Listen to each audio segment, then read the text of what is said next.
സാറെ പേരെന്തായിരുന്നു? എൻ്റെ കേണൽ RP വർമ്മ. അതെ. ഈ ആർമിയിൽ സാർ എന്തായിട്ടായിരുന്നു? കേണലോ. ഈ ആർമിയിലെ ഓരോ അനുഭവങ്ങൾ ഉണ്ടാവല്ലോ. അതെ, അനുഭവങ്ങളുടെ കൈലാസമാണ്. സാറിന്റെ അനുഭവങ്ങളൊന്നും പറഞ്ഞാൽ കൊള്ളായിരുന്നു. അതായത് ഞാനുള്ളത് ഇന്ത്യ ഗേറ്റിലായിരുന്നു. ഇന്ത്യ ഗേറ്റ് 1982 അങ്ങനെ തോന്നുന്നു. അപ്പൊ അതായത് തൊട്ടടുത്ത് പാകിസ്ഥാനുണ്ട്, ഇന്ത്യ ഇവിടെയാണ്. അപ്പൊ ഞാനും മനേഷ് ഏട്ടനും കൂടി സംസാരിച്ചുകൊണ്ടിരിക്കും. കരസേന മേധാവി. അതെ അതെ, ഞാൻ മനേഷ് ഏട്ടാന്ന് വിളിക്കുക. ഞങ്ങൾ ദോസ്താണ്, കമ്പനിക്കാരാണ്.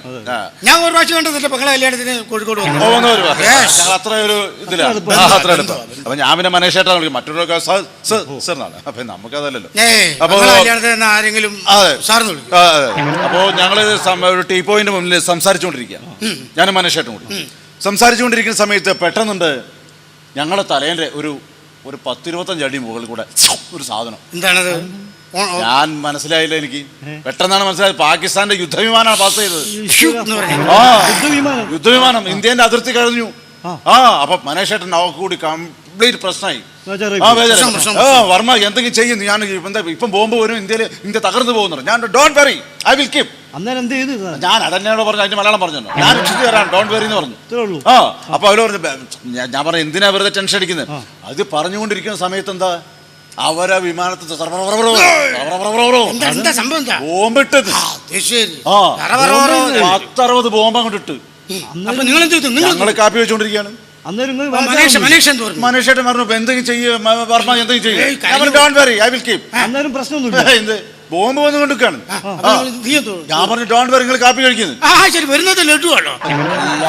സംസാരം കേട്ടാ തോന്നുന്നു ചായ കഴിക്കൂ, ലഡു വരുന്നുണ്ടെന്ന് പറഞ്ഞാൽ ചായ കഴിക്കൂ, ബോംബെല്ലേ വരട്ടെ. ഇത് പറയുന്നത് കേൾക്കോ. ബോംബ് വന്നുകൊണ്ടിരിക്കുന്ന സമയത്ത് ഞങ്ങൾ ചായ വെച്ചോണ്ടിരിക്കുക. അപ്പൊ ഞാൻ എന്ത് ചെയ്തു, എന്റെ ബുദ്ധിയാണ് അവിടെ, ബുദ്ധി വർക്കൗട്ട് ചെയ്തു. കാരണം ടീ പോയിന്റെ മുകളിൽ വിരിച്ചൊരു വിരിയുണ്ട്. ഞാൻ മനേഷേട്ടാ, മനേഷേട്ട് ആ 2 വിരിന്റെ 2 തല അങ്ങോട്ട് പിടിച്ചോളിന്ന് പറഞ്ഞു. ഞാൻ ഈ 2 തല ഞാനും പിടിച്ചോളാന്ന് പറഞ്ഞു. രണ്ടും ഇങ്ങനെ കുട്ടികള് മീനിനെ കരിച്ചു പിടിക്കൂലേ, അതേമാതിരി ബോംബ് ഇങ്ങനെ മനേഷേട്ടന്റെ കയ്യിൽ അങ്ങോട്ട് കൊടുത്തു. മനേഷേട്ടൻ അപ്പോഴാണ് എനിക്ക് കീർത്തിചക്ര കിട്ടി. കീർത്തിചക്ര മരിച്ചാ കൊടുക്കണം, പരംവീർ ചക്ര അങ്ങനെ എന്തോ ആണെന്ന് തോന്നുന്നു. അതൊക്കെ പോട്ടെ. അപ്പോ അദ്ദേഹത്തിന്റെ ആർമിയിലെ ഓരോ അനുഭവങ്ങൾ പറഞ്ഞു. സാറിനുണ്ടാവുമല്ലോ ഓരോ അനുഭവങ്ങള്. ഈ ജാക്കി മൂർത്തിക്ക് അനുഭവങ്ങളേ ഉള്ളൂ. സാറൊന്ന് അത് പറഞ്ഞാൽ കൊള്ളായിരുന്നു. ഞാനും ഇതേമാതിരി തന്നെ, ഞാൻ ഈ ഇദ്ദേഹം കിടക്കുന്ന മാതിരിയുള്ള ഇന്ത്യ ഗേറ്റിന്റെ വഴിക്കൊന്നും ഞാൻ പോവില്ല. ഞാൻ കിടക്കുന്ന മുഴുവൻ സിയാച്ചിൻ മേഖലയിലാണ്. സിയാച്ചിൻ മേഖലയിൽ ലോകത്തിൽ ഏറ്റവും കൂടുതൽ തണുപ്പുള്ള, ഭയങ്കര തണുപ്പാണല്ലോ അവിടെ. അവിടെ ഞാനിങ്ങനെ ഇരുന്ന് കഴിഞ്ഞാൽ പിന്നെ പാകിസ്ഥാൻ വരില്ല. എനിക്കൊരു പ്രത്യേക സ്വഭാവം എന്ന് പറഞ്ഞാൽ എനിക്ക് എപ്പോഴും യുദ്ധം ഉണ്ടാക്കണം, ഉണ്ടാവണം. യുദ്ധം ഇല്ലെങ്കിൽ ഉണ്ടാക്കും ഞാൻ. 2 ലോകമഹായുദ്ധങ്ങൾ എന്നെ കൊണ്ടുണ്ടായതാ. പുറത്ത് പറയണ്ട. എനിക്ക് എപ്പോഴും വെടിവെക്കണം, ആരായാലും വേണ്ടില്ല. എനിക്ക് തോക്കാദ്യമായിട്ട് തന്ന ആളെ വെടിച്ചു തന്നിട്ടുണ്ട്. No sparking is speaking. ആര് തരുന്നു അവനെ കൊല്ലുക, അതാണ് ഒരു ഹോബിയാണ്. അതെന്ന് പറഞ്ഞാൽ ഞാനിങ്ങനെ ഇരിക്കുന്ന സമയത്ത് അത് ഭയങ്കര ധൈര്യശാലിയാണ്. ഞാൻ നമ്മളെ കുറ്റിച്ചിറയിൽ ഒരു രഞ്ജിത്ത് കേണലായിരുന്നു. ഞങ്ങളിങ്ങനെ സിയാച്ചിൻ മേഖല എന്ന് പറഞ്ഞാൽ ലോകത്തിലെ ഏറ്റവും തണുപ്പുള്ളത്. ഞാനും കേണൽ രഞ്ജിത്തും കൂടെ ഇങ്ങനെ നടന്നു പോകുമ്പോൾ രഞ്ജിത്ത് പെട്ടെന്ന് മഞ്ഞുകെട്ടലിൽ താണു. മരിച്ചില്ല, നോക്കുമ്പോൾ കിട്ടിയിട്ട് കാര്യമില്ല. അയാളെ ഈ ഐസിനെക്കാട്ടും കഷ്ടമായി പോയി. എത്ര മണിക്കൂർ കിടന്നു? 2.5 മണിക്കൂറാണ് ഇയാൾ മഞ്ഞുകെട്ടലിന്റെ ഉള്ളിൽ. എന്നിട്ടോ ഐസായി പോയില്ല, ഇങ്ങനെ പോയി. പക്ഷെ എന്റെ ആ ധൈര്യത്തിലുള്ള ഹാൻഡ് ഉപയോഗിച്ചിട്ട് പൊക്കി കിട്ടിയിട്ട് കാര്യമില്ല. വടീനെ പൊക്കിയിട്ട് വല്ല കാര്യം. ഞാൻ നേരെ അങ്ങനെ തന്നെ വലിയൊരു വട്ടത്തളത്തിലെ വെള്ളം നിറച്ച് അതിലോട്ട് ഇട്ടേച്ച് വെള്ളത്തിലിട്ട് 2.5 മണിക്കൂർ 2.25 മണിക്കൂറിൽ പഴയ ഫോം തിരിച്ചു കിട്ടി വെള്ളത്തിലിട്ടപ്പോ ഐസുരുക്കി പോയി.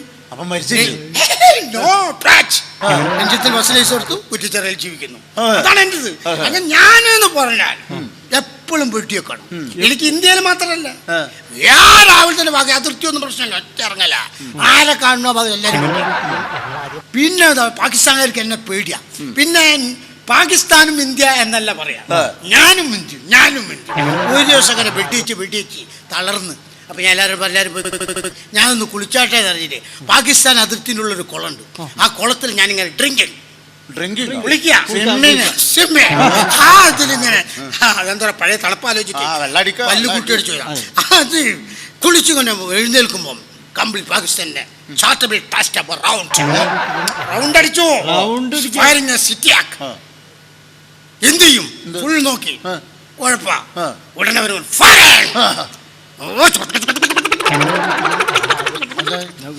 എന്താ സംഭവം 5.5 മണിക്കൂർ തുടർച്ചയായി ഫയർ ചെയ്തു പക്ഷെ ഈ കേണൽ എനിക്കൊന്നും പറ്റില്ല നിങ്ങൾക്ക് ഒന്നും പറ്റിയില്ലേ ഇവർ ഇത്ര നേരം ഫയർ ചെയ്തിട്ട് നിങ്ങൾക്ക് അതെന്തുകൊണ്ട് പറ്റിയില്ല ഞാൻ കുളിക്കാൻ ഇറങ്ങിയല്ലേ മിസ്റ്റർ കേണൽ ഞാൻ എണ്ണ വെച്ചിട്ടല്ല നടക്കുക എല്ലാം ഉണ്ട് സ്ലിപ്പ്